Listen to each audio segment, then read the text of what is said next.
Hey guys, what's up and welcome back to Painting 101, A Beginner's Guide. My name is John, and this video is brought to you by Grimworks Productions. Now, you've already seen how to put together a model and how to quickly base it using GW's aerosol spray paint cans. So what I have for you here today is a couple of Berserkers, the Karn the Betrayer that I was working on in the last video, and a Chaos Lord with Mark of Khorne. Now, what we're going to need to paint these models is a couple of paintbrushes. Make sure you have one of these cheap brushes you can get at Michael's or whatever your local hobby place is, because we're going to be doing some dry brushing and it tends to mess up the brush, so you don't want to use an expensive GW brush for that. I also have with me today this little texture applicator. Now that's going to be used for basing the base that the model sits on, and we'll go over that a little bit later. You got a little bit of water to clean your paintbrushes and to apply water to your paints. We have the Citadel palette pad so that you can put the paint onto the paper, put a little bit of water onto the paint to thin it down. You never want to use the Citadel paints without watering them down a little bit first, because they're very thick and you will cover up detail. So make sure you have a little bit of water to apply to them on your palette pad or regular painting palette, whether it be plastic. I wouldn't use wood because it's a little too absorbent. I've seen people take a bit of foil and just bowl it out a little bit, like a bowl shape, so that the paint doesn't run everywhere. You don't have to buy anything fancy. This isn't fancy, it's literally just thick paper, just colorless construction paper. So the paints that we have here for you today, we have brown for leathers, black for anything that you want to put black on. For this army, I'm going to be doing the trim in black instead of the usual gold or brass. Bungmalin's Glow for skin tones. Right here, these two paints are Screaming Skull and Xandri Dust, and you use these to make bones, skeletons, ribs, stuff like that. These are the metallic paints. You have just a normal gray, and then we have Brass Scorpion, Lead Belcher, and Ironbreaker. Ironbreaker is a little bit brighter than Lead Belcher. So that's just there for contrast in steels. And then we have our washes, Non Oil, which is probably what we're going to be using more of today. Atherax Earthshade to make it look a little bit dirty. And Rakelin Fleshhide, which you put over the Bungmalin's Glow to make it look more like skin. This is probably one of the more important paints we're going to be using today. This is Blood for the Blood God, and these guys do love their blood, so we're going to be applying this gratuitously later after we're done painting. This is the special paint. This one is Astro Granite. It's a texture paint, and that is what you use your texture applicator for, if I can find it. So you're just going to be scooping this out and spreading it over the base. And it's a texture paint, so when it dries, it actually rises up to form ground, basically, so you don't have a flat, boring base. It's not hard. All you got to do is apply it on, wait for it to dry, and it looks so much better. So let's get started. So the first thing we're going to do is shade the armor on all these guys. Now, the reason why I brought out so many Berserkers here is because I want to show you how to apply a little bit of paint to each one so that you're already working on the next one while the first one's drying. This is the quickest and easiest way to put as many models onto the battlefield as possible while using this beginner's guide. Now, like I've mentioned before, this is a beginner's guide to painting. Make sure you shake these. This is a beginner's guide to painting. I'm not going to be doing anything fancy. Mostly because I don't know how to do anything fancy. Still learning how to do this, but the most important part for me is just getting these toys onto the battlefield. There's a lot of videos out there with some very nice advanced techniques, and they put out amazing quality figures that look like they were not even painted by somebody doing it by hand. The next video is going to have Roman showing you some of these qualities. Pretty much anything that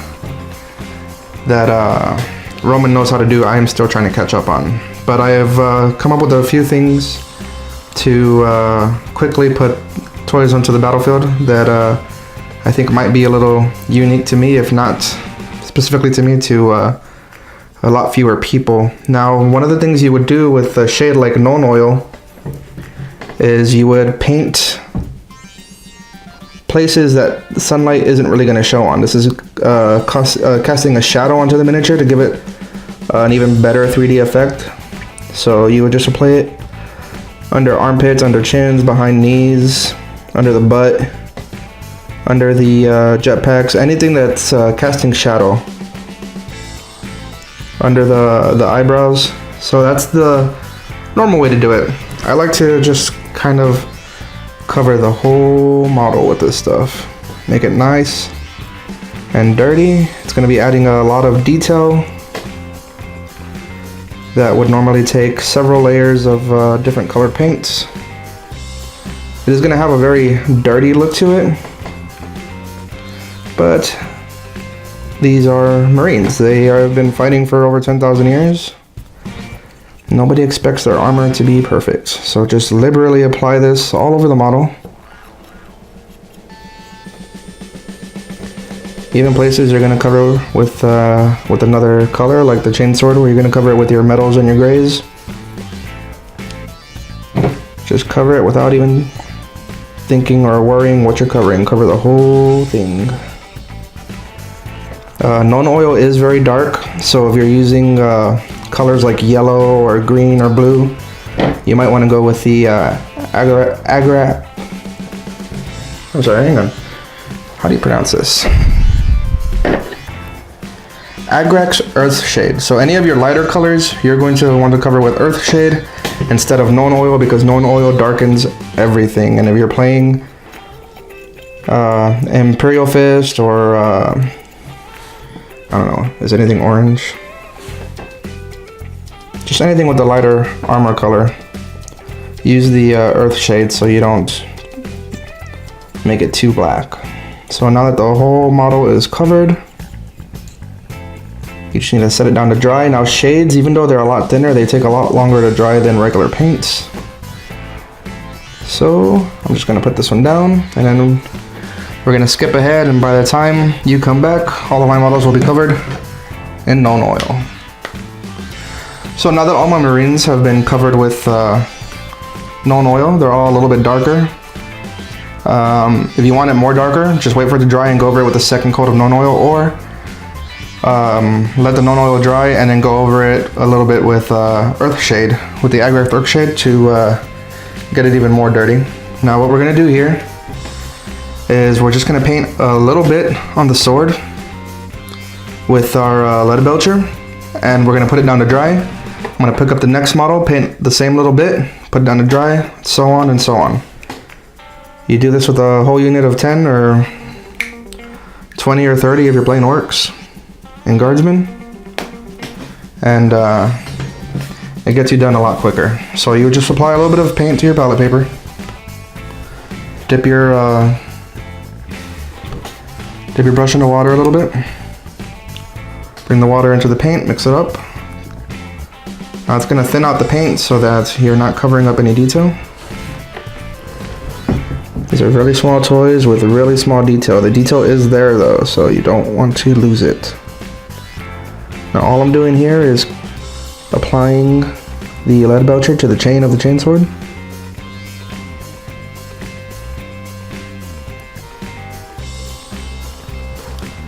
And then I'm going to set that down and go to the next one.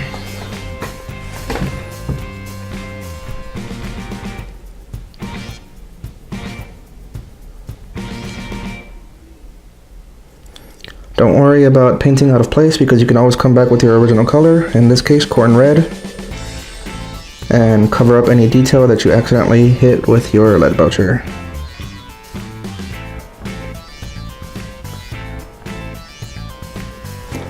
And by the time you come back, all other chains are going to be done.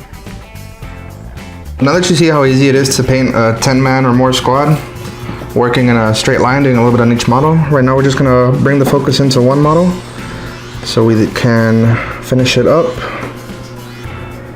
and show you the completed Marine. So we're just going to throw a lead belcher over everything that you want to have steel color. work with the same color so that you don't waste any paint and get it all done in one go, or at least the majority of it in one go. With the chainsword, I like to do a little bit more gray and lead belcher than corn red. That way when you throw blood for the blood god onto it, you'll be able to see the actual blood splatter.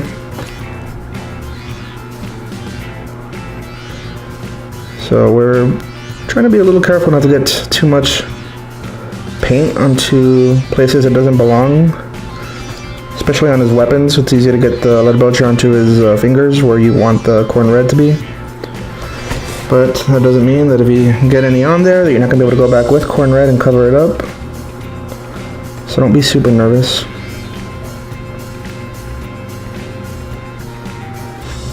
And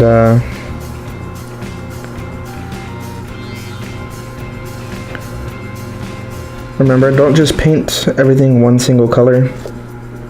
Like his pistol, I'm going to do a lot of lead belcher, but we still want some of it to be corn red to show that it does belong to Berserker. And for places like the ammo clip, you can do the Eschering gray, just a regular gray, to show the difference between the two different metals. Typically, a clip is not going to be the same shade as the rest of the gun. So we're going to get some lead belcher onto the exhaust ports on his backpack, his power pack.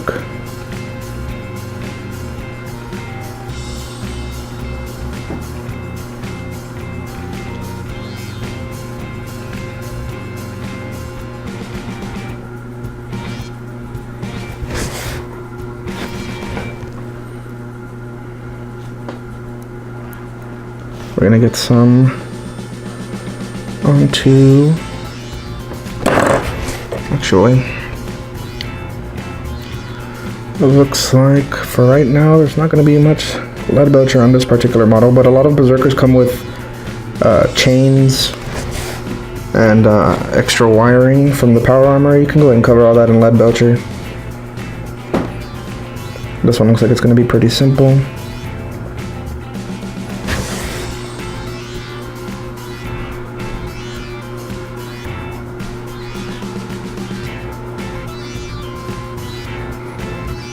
And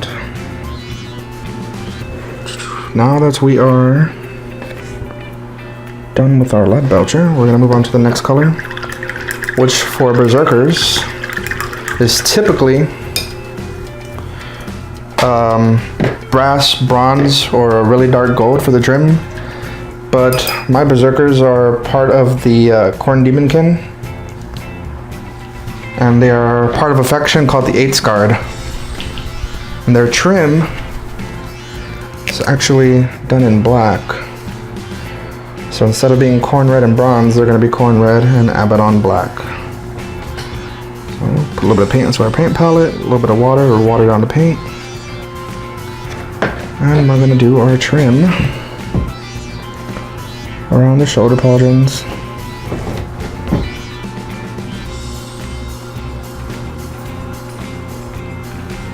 Around the edging of the helmet.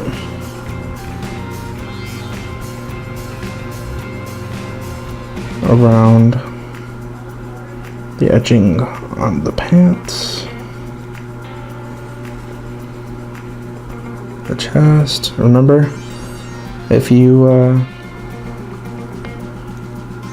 miss the edging and get the armor plate, you can always go back over it with Khorne red, so don't be afraid to mess up a little bit.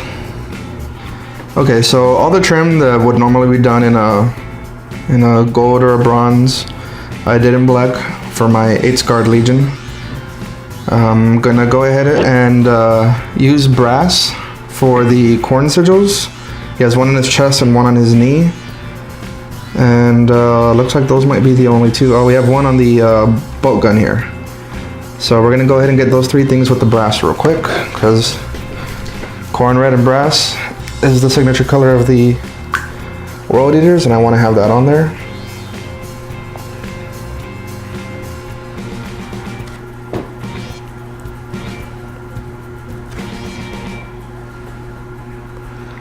I know y'all are probably not doing World Eaters. You might be doing a different Legion or a Xenos race or the Astra Militarum. But the main thing is just to get more than 3 colors onto your model, which is what is commonly referred to as the 3 color minimum, which is the most basic thing you can do without actually taking bare plastic, which you shouldn't do. I do it, but I get way too many toys and I can't keep up with them paint wise, and I want to play with them, so sometimes I end up taking them bare plastic. But there's no reason to not paint your models, even if it's eventually. So with a 3 color minimum on a model like this, you might have just gone corn red for the armor, brass for the trim, and the lead belcher for the weapons. Wouldn't really have popped.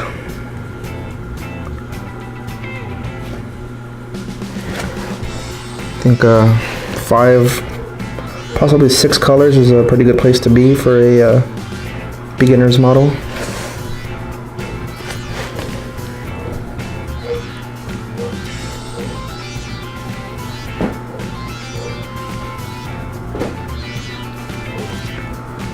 There we go, 3 sigils of corn, all painted up.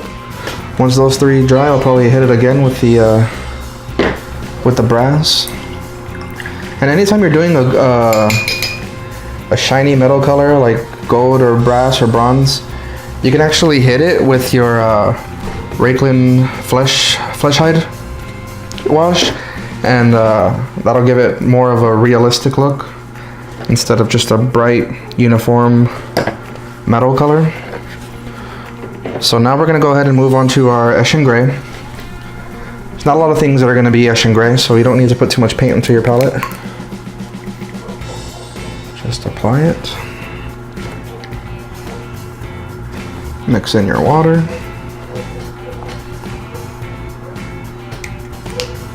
And if it becomes too watery, just add a little bit more paint. It's not an exact science.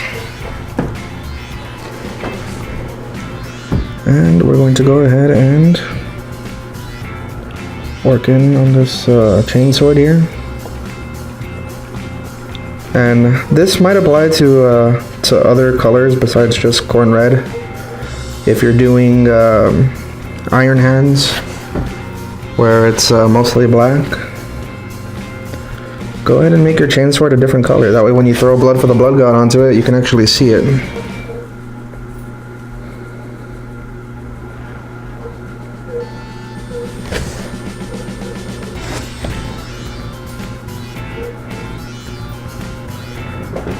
Same thing goes for Blood Angels. They are just as red as Corn Berserkers, so throw a little bit of gray onto that chainsword and a little bit of Blood for the Blood God over the gray.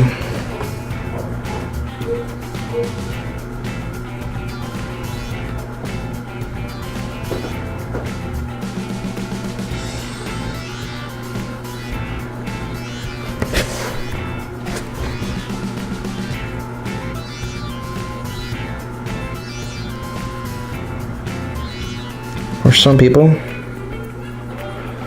already have a light enough color, like another member of Grimworks, Mark. You may have heard his voice on our Perils of the Warp podcast. If you haven't listened to Perils of the Warp, you should.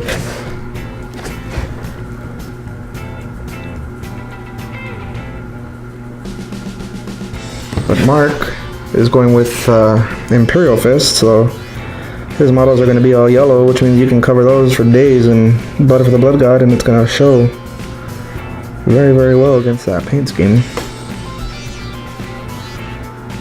Now we have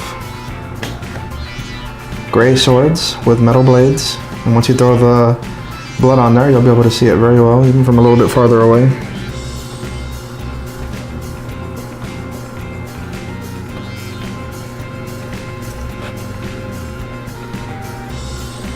And of course, if you get gray onto your lead belcher, you just come back a little bit later after the gray is dry with the lead belcher and hit it again. Then what I like to do, like I mentioned earlier, is get the gun clip.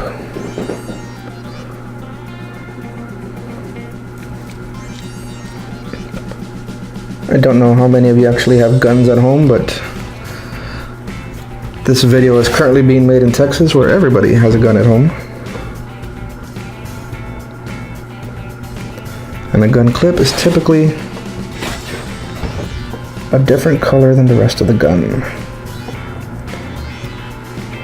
Mostly because the gun has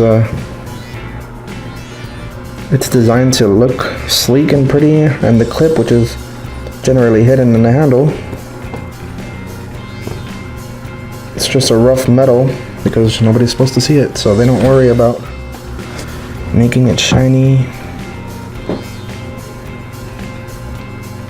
or making sure it's aesthetically pleasing. So I like to do my minis the same way. Different color clip. We're gonna leave the handle corn red so that it does look like it is a Berserker's pistol.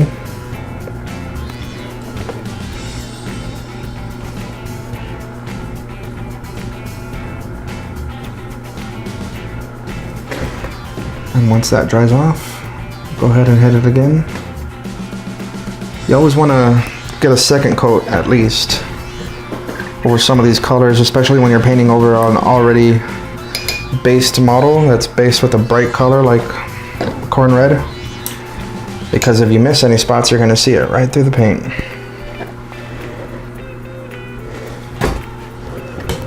So now we're going to take care of these skulls that are right here on the chainsword. And we're going to go ahead and paint those up to look like actual skulls, which means you're going to hit them with Xandri dust. And then just a little tiny bit of a screaming skull, because if you just use the Xandri dust, it'll be very monochrome. Try to avoid a pure monochrome whenever possible, which is why we cover our models in washes like non-oil.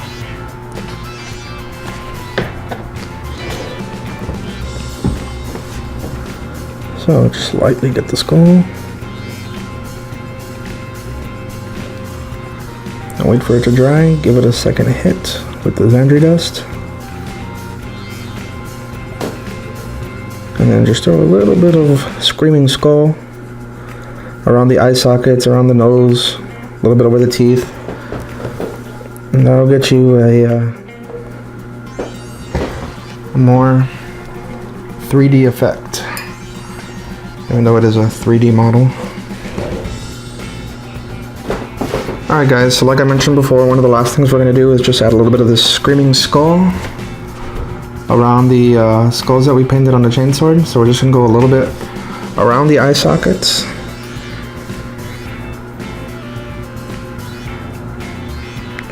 The nose, a little bit on the teeth, and the top of the head. Just so that it's not a monochromed Xandri dust. A little bit on the smaller skull on this side. Okay, so we're just going to apply a little bit of this flesh hide.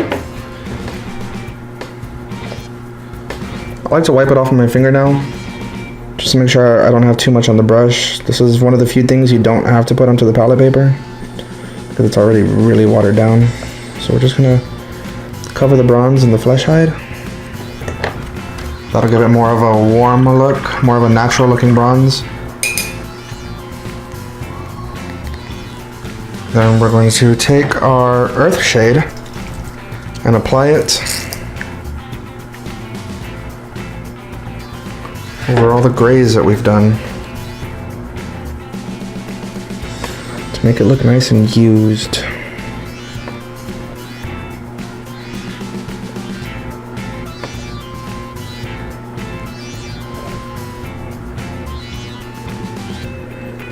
These weapons have seen battle before.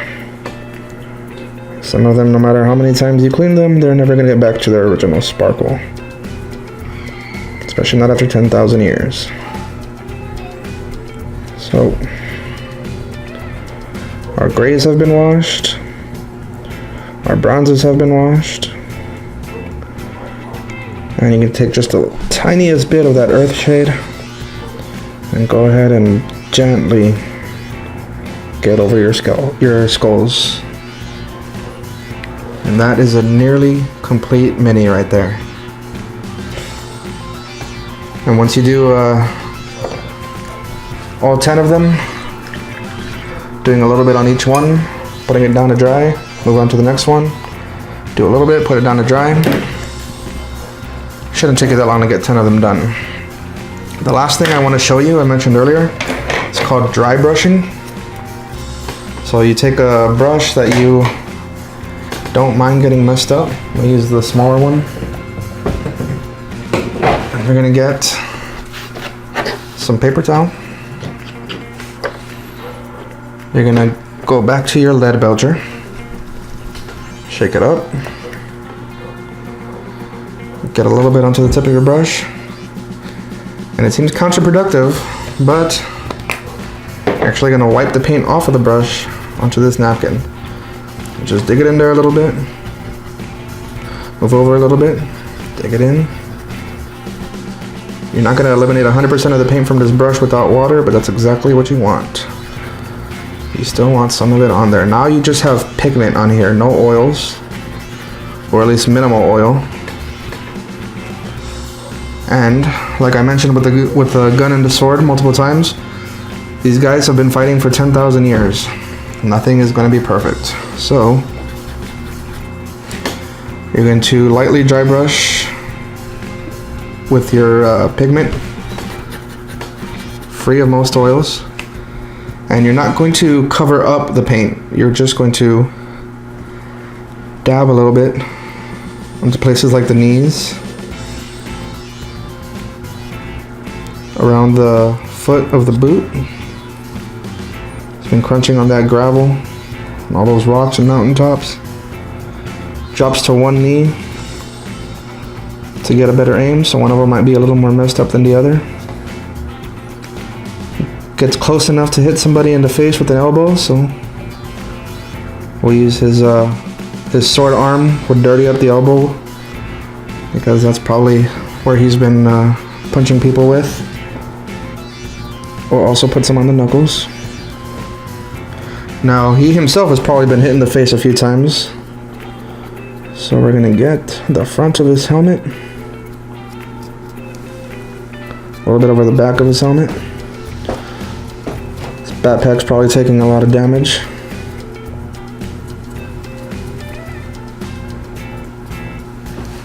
Bullets ricocheting off the chest plate.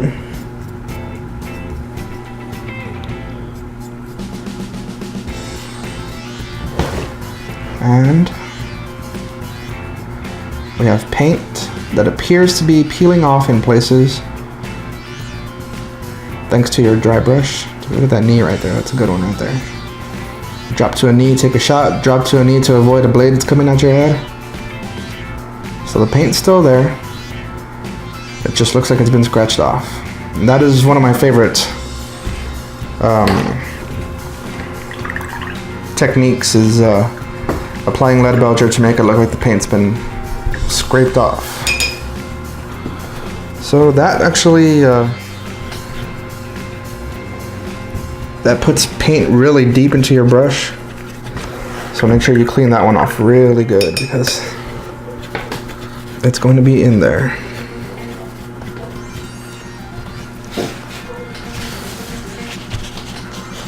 Now, later on down the road, we're going to show you some more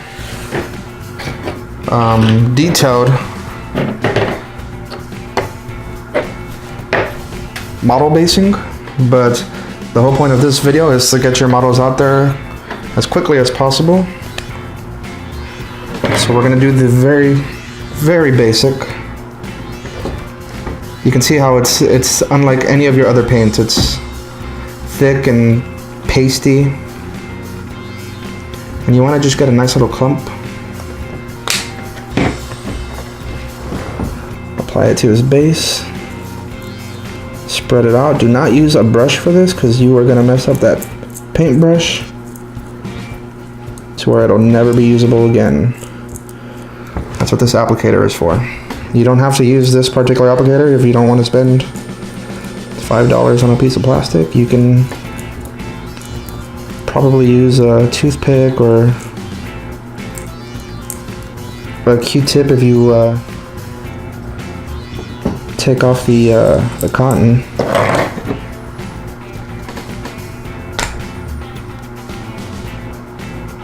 A little bit more for the back.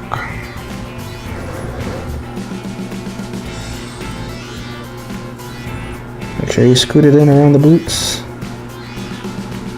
so that you don't see your base color on the model's base.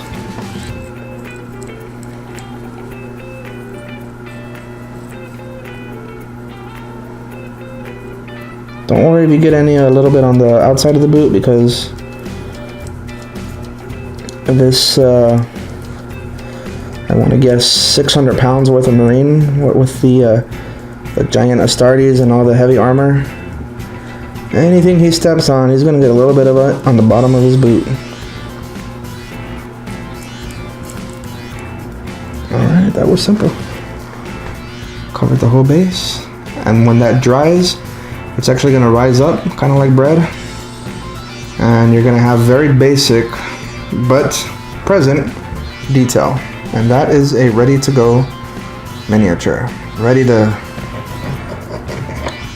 kill space marines who are worshiping a false emperor. Now we're ready for the big finale, the blood for the blood god. This stuff is freaking great. I throw it onto most of my models, even if it's just a little bit on the chains. When this stuff dries, it really does look like blood. So we're going to throw some of this onto the chainsword and just kind of splatter it on there, because it is blood splatter. It doesn't happen perfectly. We will get just a dab over the knuckle protector of the sword, because he probably bashed somebody in the face. Okay, so that is what we're going to do for the sword. Now, this is a little something I like to do.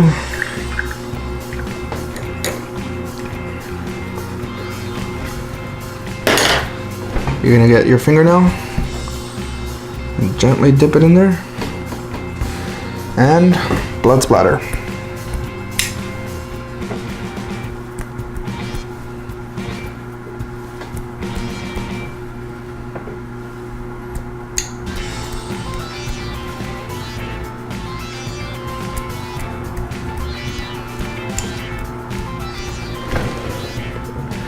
Yeah, we got some pretty nice right across his face, right where he opened the artery. Got some extra around his hands. It's really hard to perfectly paint blood, which is why I like to do the flicking technique, because when you do hit an artery, it is gonna just spray all over your face. So that is the end for that model. Hey guys, I hope you enjoyed this video. This has been Warhammer 101, quick, easy, tabletop quality miniatures. Now, the video that came out before this one was Warhammer 101, basing and priming your miniature, and we talked about the 3-pack Intercessor Squad giveaway. All you have to do is like, comment, and subscribe. You can comment on this video. You can comment on the previous video, which was basing and priming. Or you can like, comment, and subscribe to Perils of the Warp, our Warhammer podcast. Perils of the Warp covers Warhammer 40k, Age of Sigmar and new games like Necromunda and Shadespire. So there's 1 week left to enter this competition. We will randomly pick one of the people who commented, subscribed, and liked. So next week we are going to be bringing you Roman back to give you a more advanced version of painting and highlighting.